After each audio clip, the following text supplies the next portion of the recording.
दोस्तों, ये कीड़ा प्रेंग मेंटिस है। फीमेल यानी मादा मेंटिस की एक हरकत बहुत अजीब है।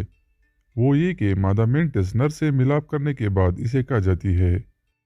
मिलाप के बाद जब नर अपना स्पर्म मादा के जिस्म में छोड़ देता है तो मादा इसके सर पर हमला करती है और इसके सर से इसे खाना शुरू करती है। अपनी ही स्पीशीज के मेंबर को खाना कैनिबालिज्म कहलाता है और जब ये अमल मिलाप के बाद हो तो इसे सेक्सुअल कैनिबालिज्म कहते हैं। मिंटस के अलावा कुछ मकड़ियाँ जैसा कि ब्लैक विडो, स्पाइडर और एनाकोंडा जैसे सांपों और कुछ हद तक ऑक्टोपस में भी ये देखा गया है कि मादा मिलाप के बाद नर को खुराक के तौर पर इस्तेमाल करती है। मादा के इस जालिमाना सलूक की एक पुख्ता वजह तो मालूम नहीं हुई, मगर साइंसदानों ने इस बारे में मुख्तलिफ मुमकिन वजूहात बयान की है, जिसमें से फहरिस्त तो मादा की खुराक की ज़रूरत है। मिलाप के बाद मादा को बच्चे पैदा करने होते हैं, जिनके लिए नर को बतौर प्रोटीन से भरपूर खुराक के तौर पर इस्तेमाल किया जाता है।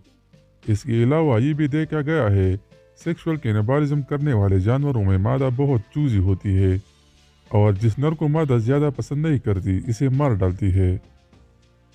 बाज़ तहक़ीक़ात के मुताबिक मादा अपने वसीले और जारिहाना मिजाज की वजह से नर पर हमला करती है।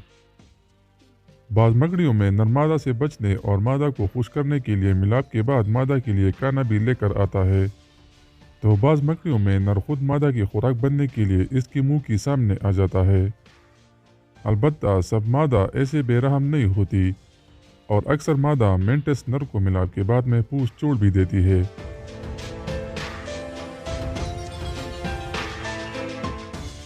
तो दोस्तों, उम्मीद है आज की इन्फॉर्मेटिव वीडियो आपको अच्छी लगी होगी। इसे लाइक करके आगे भी शेयर कीजिएगा और मज़ीद इस तरह की मालूमाती वीडियोस देखने के लिए हमारे चैनल उर्दू इन्फॉर्मेटरी को सब्सक्राइब करें और घंटे के निशान पर क्लिक करें ताकि आपको हमारी हर नई आने वाली वीडियो की नोटिफिकेशन वक्त पर मिल सके। एक नई वीडियो के साथ जल्दी मुलाकात होगी। अल्लाह ने के बाद।